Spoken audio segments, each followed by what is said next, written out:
manusia ini makhluk sosial. Perannya, kiprahnya, ia dianggap menubuh, mengada, membaharu, meruang waktu apabila ia terlibat dalam kehidupan sosial. Tetapi manusia secara spiritual, ia bersumber dari Tuhan yang sama, dari Tuhan yang satu. Ibaratuna syatta wa husnaka wahidu wa kullun ila zakal jamal yushiru. Kita berisyarat kepada kebenaran yang sama, atau yasir, kita melangkah pada kebenaran keindahan yang sama. Ibaratuna syatta, istilah kita berbeda-beda. Karena kita bersumber atau berasal dari Tuhan yang satu, maka Tuhan memuliakan kita, bermurah hati kepada kita. Walaqad karramna, bismillahirrahmanirrahim, walaqad karramna bani Adam wa hamalnahum fil barri wal bahri wa razaqnahum minat thayyibat. Tuhan telah memuliakan seluruh keturunan Adam. Nah, oleh karena itu tidak pantas kita mengklaim diri kita lebih baik ya, atau mengkafling surga. Yang paling mulia, yang paling hebat, yang paling didaya di antara kita adalah inna akramakum indallahi atqakum, derajat takwa. Dan takwa itu dicirikan oleh Quran dengan saling mengasihi. Ta'awanu bismillahirrahmanirrahim, ta'awanu 'alal birri wat taqwa wa la ta'awanu 'alal ismi wal 'udwan. Tolong menolonglah dalam bir, kebaikan.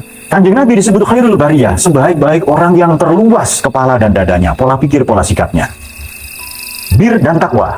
Takwa ini menghindarkan diri dari murka Allah ya, atau yang dilarang olehnya. Sementara takwa opposite-nya adalah udwan, memusuhi. Berarti orang ini tidak dianggap bertakwa kalau tidak mencintai satu sama lain. Jadi sebagaimana sabda Nabi, la yu'minu ahadukum hatta yuhibba li akhihi ma yuhibbu li nafsihi. Tidak dianggap beriman kita ini sampai mencintai sesamanya sebagaimana kita menyinta saudara kita sendiri. Akan tetapi, kata Platon, manusia ini diikat oleh hubungan-hubungan politis satu sama lain, bond of politik. Nah, politik ini sehubungan dengan syahwat atau kehendak atau libido. Syahwat berkuasa, will to power. Dalam perjalanannya nanti banyak orang yang ingin punya privilege, ingin punya keutamaan, keistimewaan, diutamakan, dianggap dirinya spesial dengan memiliki prestis, harga diri, pencapaian, prestasi, dan lain-lain.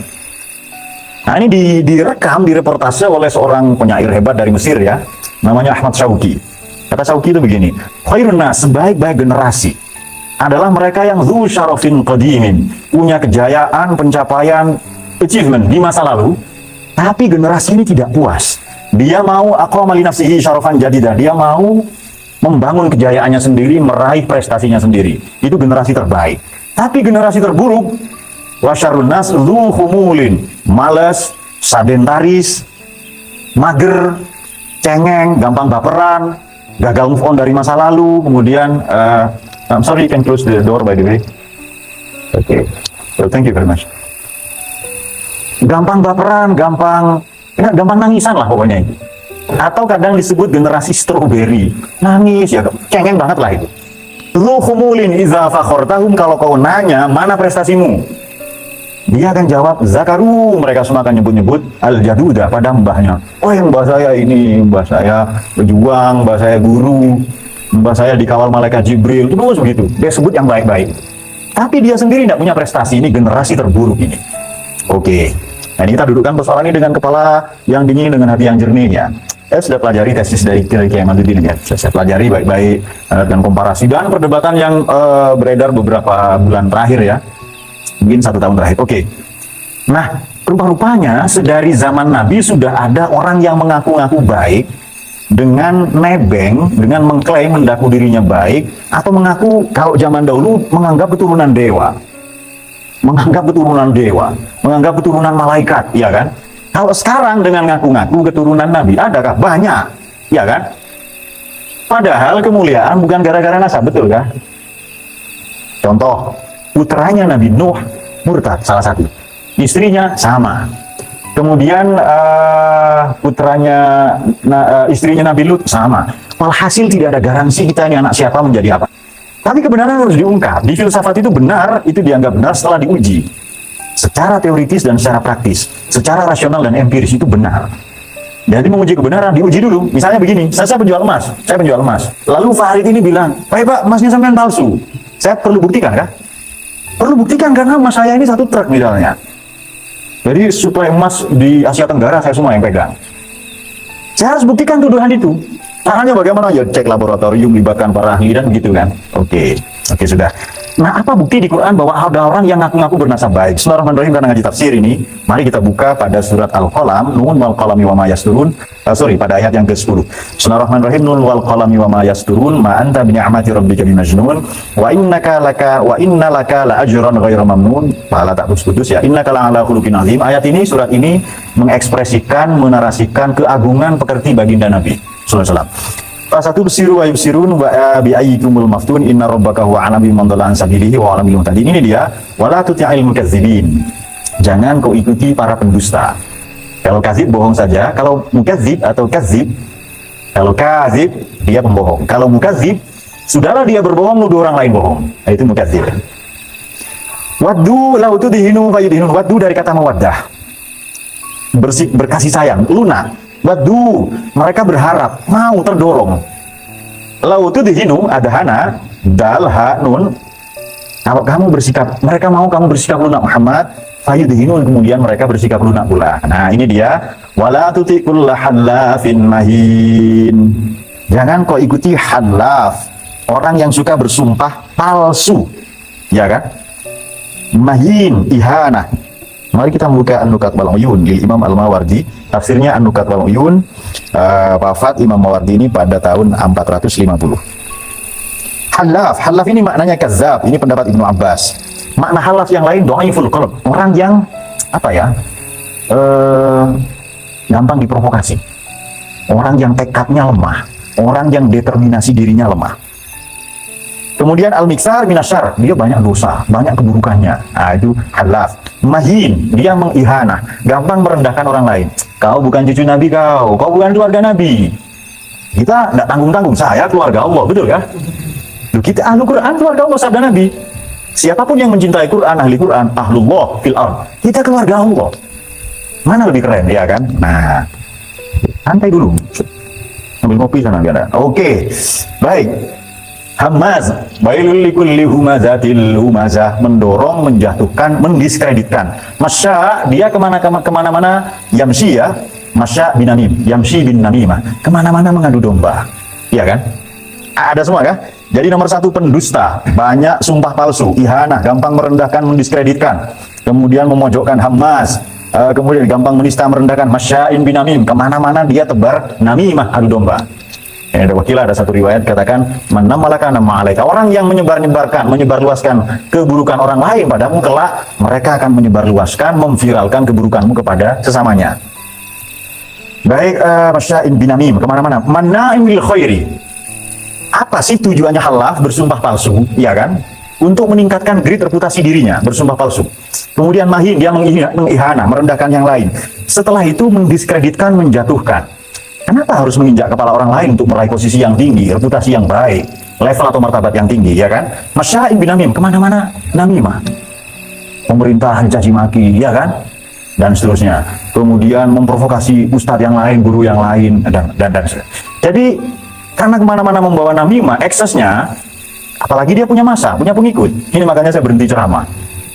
Ini saya menjalankan sabda Nabi, min husni islamil mar'i tarkuhu ma la ya'nihi. Ciri kualitas berislaman seseorang, dia tinggalkan yang tidak ada gunanya. Saya memandang sejak 2000, ini ceramah saya terakhir adalah di kampungnya Ilham, di Balai Kota Singkawang. Itu ceramah saya terakhir. Tahun baru 2019. Nah, padahal ya saya cerita biasa lah persatu bang. Tapi ada oknum Habib yang nyuruh saya berhenti. Pak, ceramah jangan itu pak. Pemerintah itu kafir, PKI katanya. Kita diundang pemerintah waktu itu. Begitu amplop terima juga ternyata. Oke, saya sudah berhenti jadi tukang ceramah. Tucerit ya tukang cerita. Kenapa? Rata-rata penceramah tidak pinter, tidak alim mereka, tidak expert ya. Kita mau alim itu puluhan tahun kok ngajinya kan. Baik, kita teruskan. Tidak ada kuncian. Mana dia menghalang-halangi kebaikan. Mu'tadin asim, melampaui batas. Asim lagi pendosa. Ya kan? Alaf 1, Mahin 2, Hamaz 3, Masya'in bin Namim 4, Mana'il Khairi 5, Mu'tadin 6, kemudian Asim 7, Mutullin ba'da dzalika zanim. Nah, ayat 13 ini yang paling penting adalah bertabiat kasar, kemudian zanim. Kalau kita membuka tafsir Al-Baghawi, ba'da dzalika zanim wa huwa da'i al-mulsaq. Nasabnya ditempel-tempelkan supaya jadi baik, dicocok-cocokkan jadi baik. Ad-da'i, orang yang mendaku. Jadi zanim mengaku bernasab baik. Ayat ini konteksnya dalam Al-Walid bin Mughirah, bapaknya Sayyidina Khalid bin Walid. Dia ngaku, wah saya keturunan A, orang mulia, saya dari Quraisy misalnya.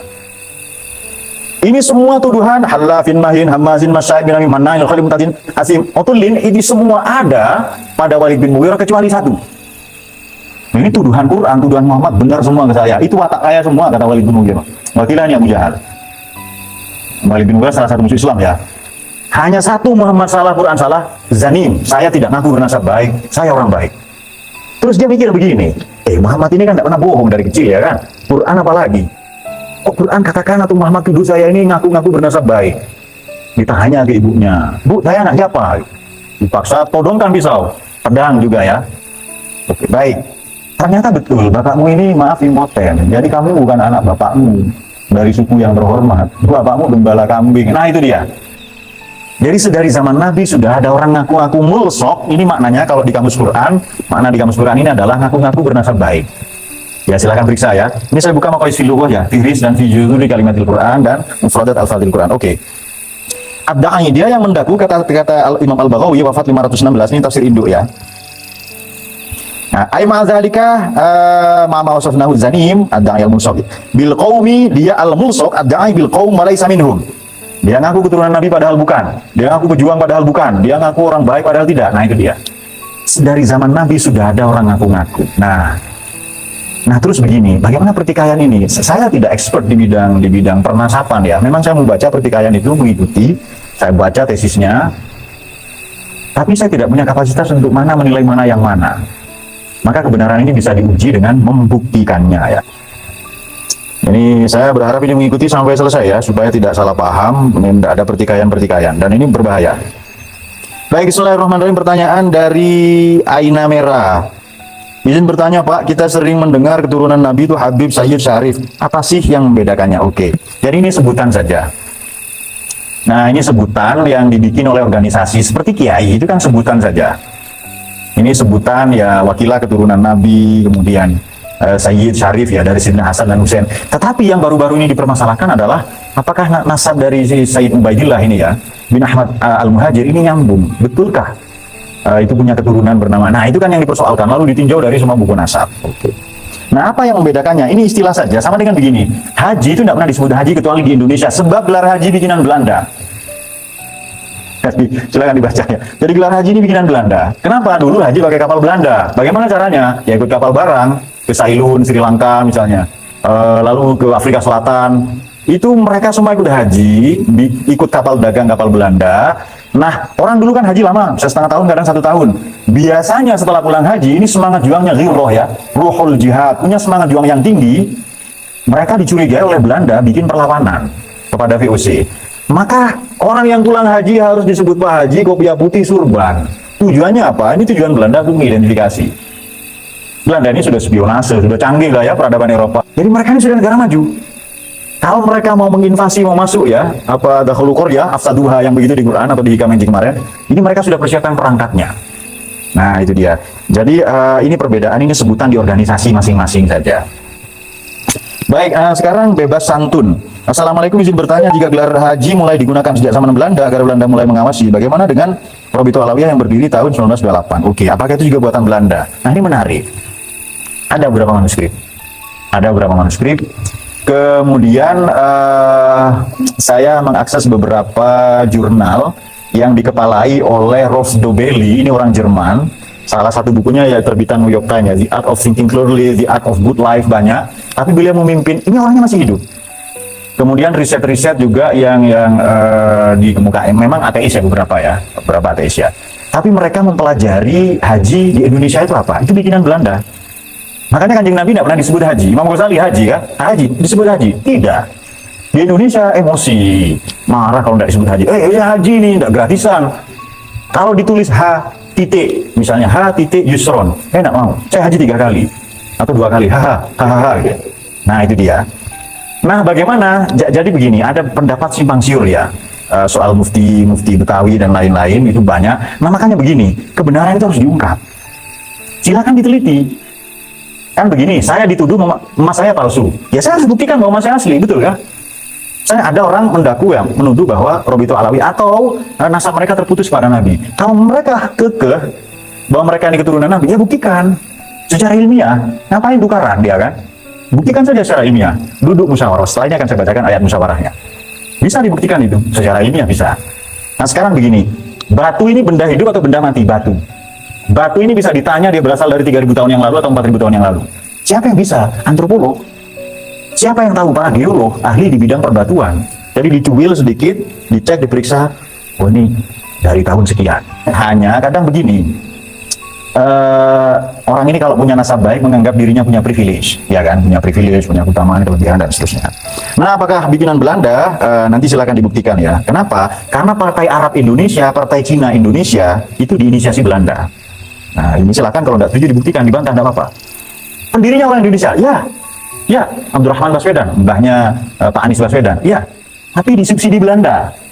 Kalau disubsidi Belanda, pro Belanda atau kontra Belanda? Itu pro Belanda. Kenapa?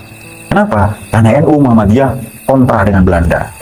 Maka mereka harus ada di kalangan para tokoh lah yang pro mereka. Nah, mereka butuh legitimasi dari agama. Nah, apakah bikinan Belanda? Nanti silakan dibuktikan. Pertanyaan berikutnya dari Falah Luhurizin bertanya, apakah para pemuja nasab Alawi sama dengan watak Walid bin Al-Mughirah? Waduh, sesuai dengan surat Al-Qalam. Jadi begini. Saya tidak tahu ya. Jadi kita ini kan sudah hidup di zaman modern. Sudah abad 21. Misalnya, saya berandai-andai begini. Misalnya nanti terbukti, misalnya secara ilmiah, terbukti dengan penelitian buku-buku nasab, dicocokkan dari banyak pihak, mengundang para ahli, para pakar dari berbagai disiplin ilmu, atau setelah tes DNA, ternyata Profesor Quraisy Shihab bukan keturunan Nabi.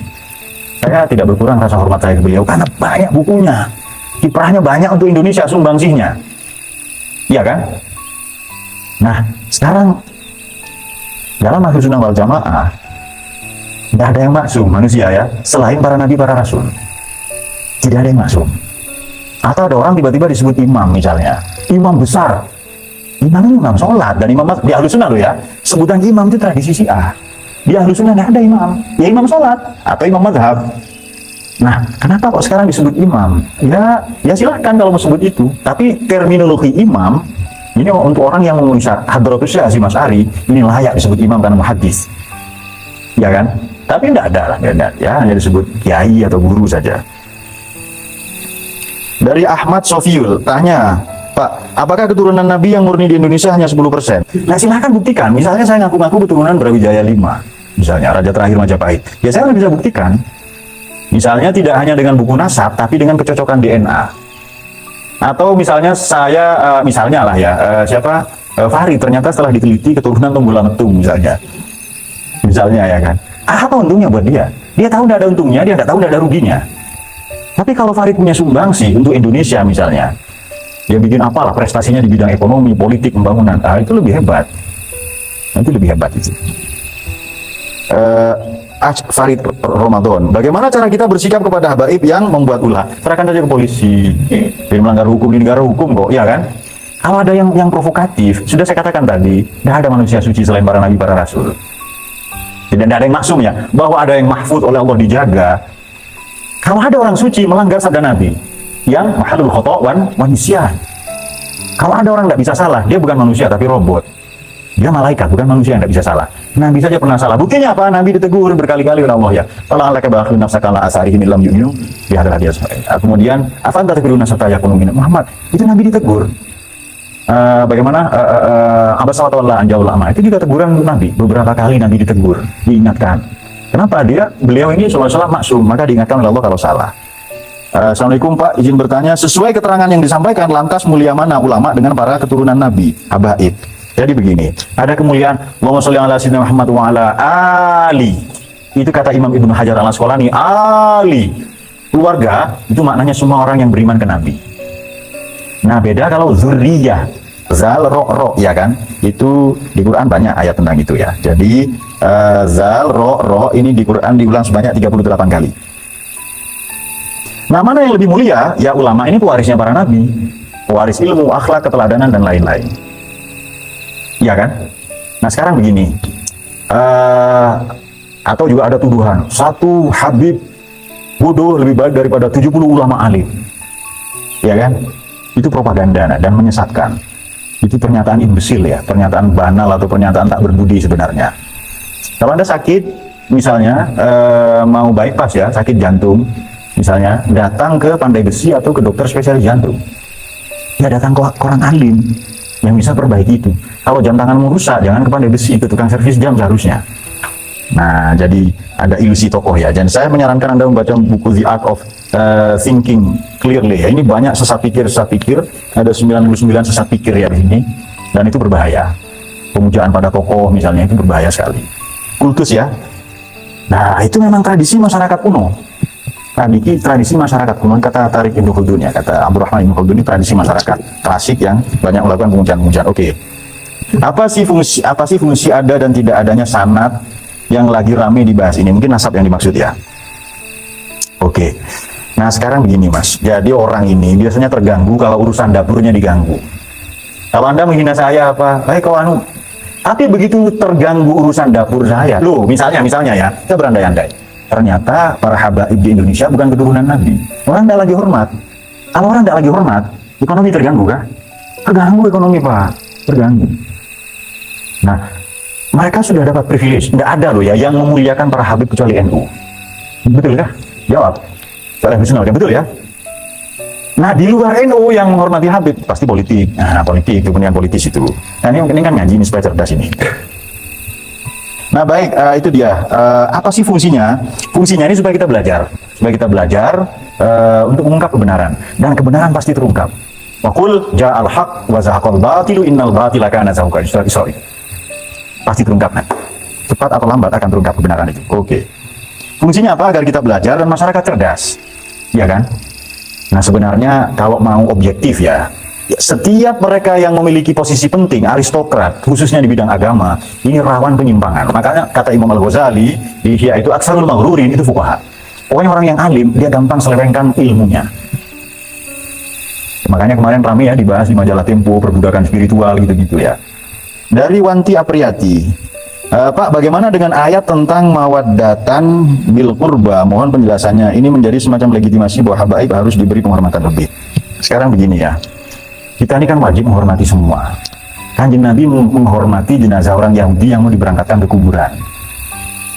Nah, memang ada itrohti ya, ada sabda Nabi ya. Ini itroh, terah saya ada.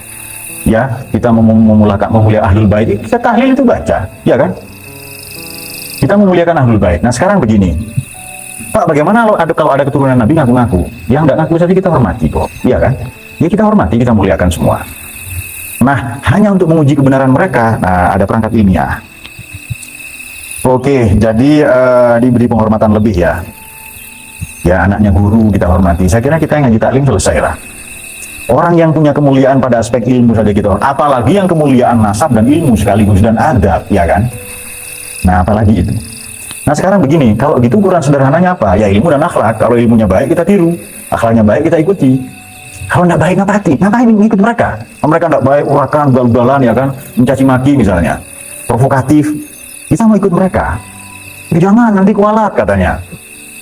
Kalau betul ya, misalnya kalau betul, misalnya ada seorang habib betul dan habib ini betul keturunan Nabi misalnya, Sayyid atau Syarif ya. Bukti bukti satu penghormatan kepada beliau. Kalau salah kita ingatkan kan? Oke, kita imam sholat saja kalau salah wajib diingatkan kok, ya kan? Hanya caranya harus mulia, santun, jangan tarik harumnya misalnya, jangan. Woi berdua didudukkan secara paksa, tahiyat sekarang, tidak ada cara yang santun. Nah itu dia. Nah sekarang dari Syafi Muzaki, Assalamualaikum Pak, izin bertanya, apakah Nabi yang memihak kepada anak cucunya sekalipun salah? Apakah Nabi akan memihak kepada anak cucunya sekalipun salah? Ini ajaran siapa? Nabi itu berpihak pada yang benar, ya kan? Jelas, masa salah dibela? Sabda Nabi bagaimana? Lau sarqat Fatimatu binti laqata'tu yadaha. Seandainya salah seorang keluargaku, mustahil ya, saya dapati mencuri mustahil. Seandainya salah satu keturunanku, dalam hal ini maksud Sayyidah Fatimah, mencuri, laqata'tu yadaha. Saya sendiri yang akan potong tangan. Artinya Nabi menerapkan law enforcement, penegakan hukum, zero tolerance, tanpa toleransi. Kalau salah masa dibela. Ajaran siapa itu? Ya kan? Nah, itu dia. Izin bertanya, apakah ada negara lain selain Indonesia yang mencintai Habib sebegitu wow-nya? Ali Urbinus ya. Indonesia ini dirahmati oleh Allah betul ya, karena menghormati, memuliakan keturunan Nabi, memuliakan kiai, ulama ya. Ulama harus punya kerja. Ayah, masa ulama ngelas? Harus kerja, nanti bekerja. Kalau engkau tidak bekerja, kau akan melacurkan agamamu nanti. Kau akan cari keuntungan dari agamamu. Itu sabda Nabi. Dan itu disahihkan oleh banyak imam. Bukhari, Muslim, Tirmidzi, Nasa'i, Ibnu Hibban juga. Dan Ibnu Majah. Redaksinya begini. Wa li ummati min ulama isu yattakhiduna hadzal ilma tijaratan rabhan li anfusihim la arbahallahu tijaratahum. Wailun, celaka sengsara menghadapi malapetaka umatku yang ulama isu karena perilaku sepak terjang rekam jejak ulama isu. Mereka semua yattakhiduna hadzal ilma, menjadikan ilmu ini tijaratan, sebagai komoditas barang dagangan. Rabhan li anfusihim, semata-mata demi keuntungan pribadi. Nah, itu dia. Nah, apakah ada? Ya, saya tidak tahu ya.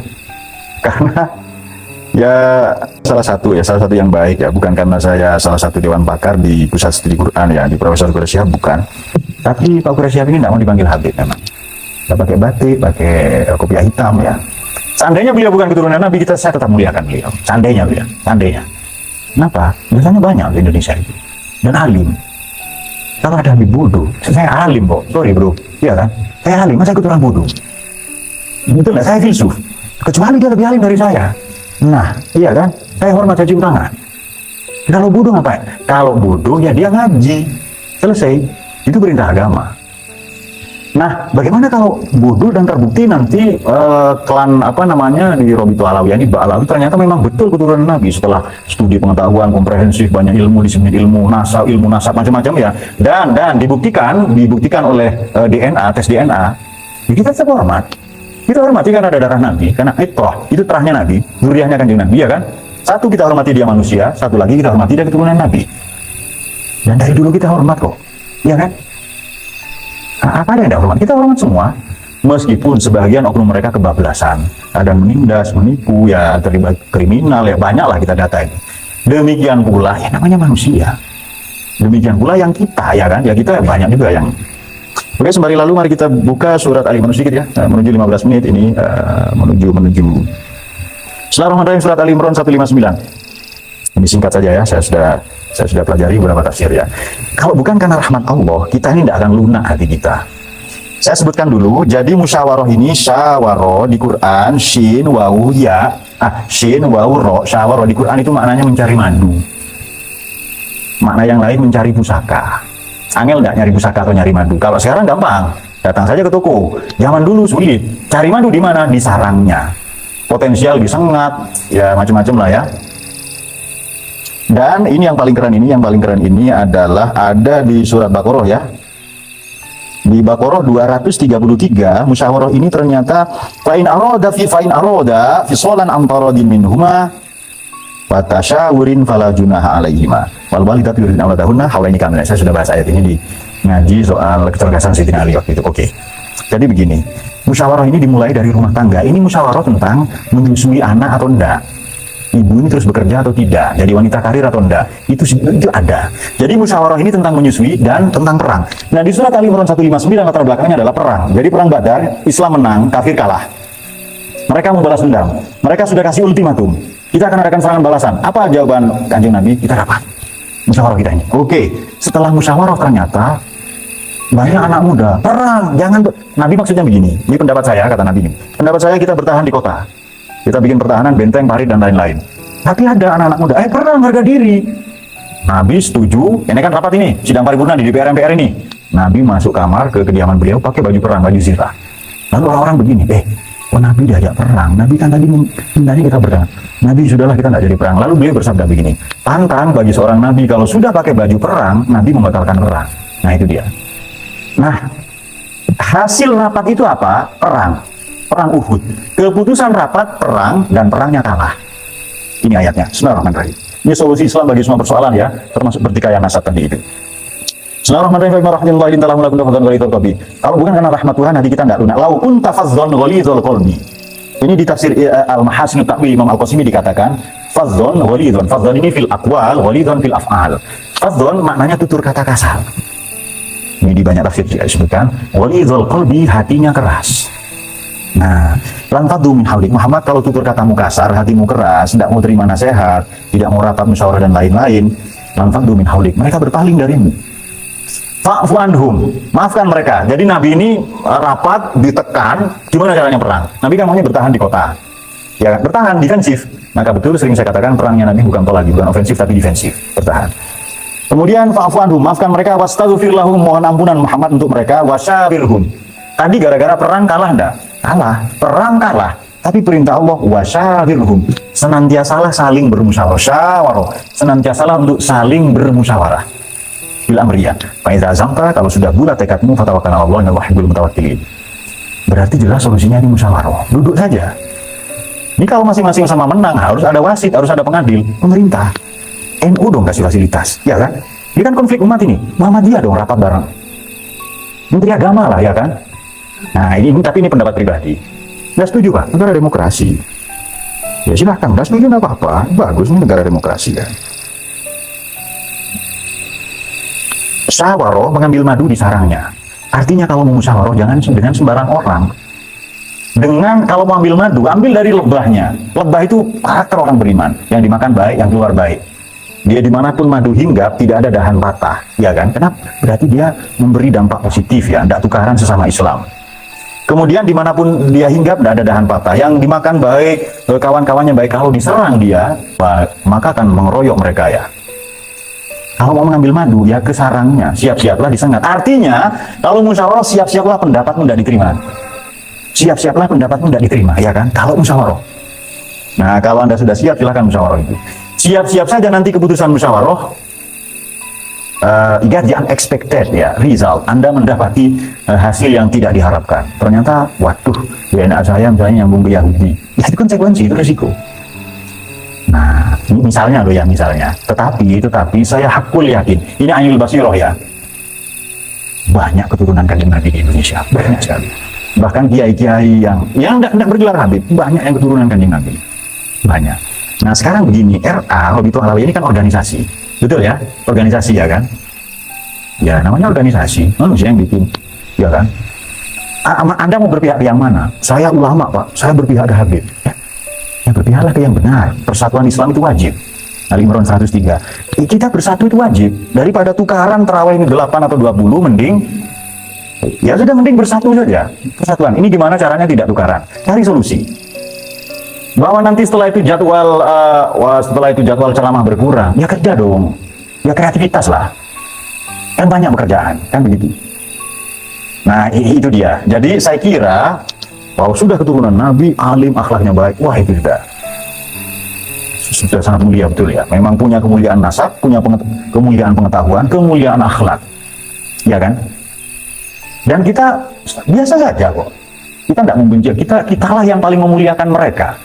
Misalnya begini, kita tahu semua ahli hadis, nggak ada yang keturunan Nabi, bahkan hanya 2 saja yang Arab, ya kan?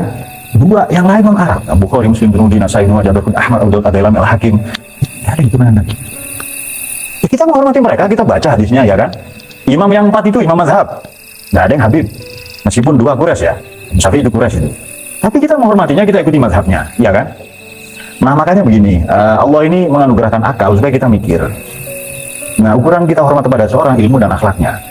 Kalau betul, jangankan, ini kan keturunan Kanjeng Nabi. Kalau salah, ya kita perbaiki, kasih teguran. Kalau masih ngeyel, ya ini negara hukum, ya bawa saja ke polisi. Jadi urusan hukum nanti yang menentukan. Nah saya kira demikian ya. Jadi ini solusi Quran, ayo kita bermusyawarah. Negara bisa memfasilitasi. Negara bisa memfasilitasi, ya kan? Nah oleh karena itu penting bagi kita sekarang kita lebih dewasa dalam beragama bernegara. Dewasa dalam beragama bernegara. Bagaimana ayatnya itu? La yanhakumullahu 'anil ladzina lam yuqatilukum fid din wa lam yukhrijukum min diyarikum an tabarruhum wa tuqsitu ilaihim innallaha yuhibbul muqsitin. Allah tidak melarang kalian berbuat bir. Catatannya satu antabaru ya, wa tuqsitu ilaihim. Satu kepada anil ladzina lam yuqatilukum fid din, yang tidak membahayakan merusak agama kita. Wa lam yukhrijukum min diyarikum, dan tidak mencederai kita sebagai umat yang berbangsa bernegara. Kita wajib hormat, berbuat baik. La yanha, Allah selamanya tidak akan melarang. Ya silahkan kerjasama dengan non-muslim, boleh-boleh saja, tidak ada urusan. Nah pertikaian ini silahkan, daripada masing-masing punya kebenarannya sendiri, silahkan ayo ketemu, musyawarah bareng, pemerintah fasilitasi atau Kementerian Agama atau PBNU, ayo ketemu rapat bareng, mana ada tamu, nanti diuji. Kalau ditantang tes DNA, ya tes saja, apa susahnya ya kan? Nggak punya duit Pak, negara masa nggak punya?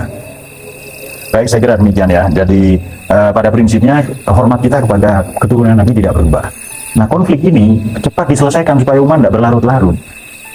Kalau didiamkan, netizen Indonesia berbahaya. sangat barbar, ya kan? Berbahaya. Jadi silakan musyawarah, fasilitasi negara, PBNU, agama apa, Kementerian Agama, difasilitasi saja. Nanti sidang mana buktikan secara ilmiah. Ini kan tesisnya Kiai Mahyudin ilmiah, ya kan? Ilmiah. Yang lawan dengan ilmiah dong, bukan dengan marah-marah.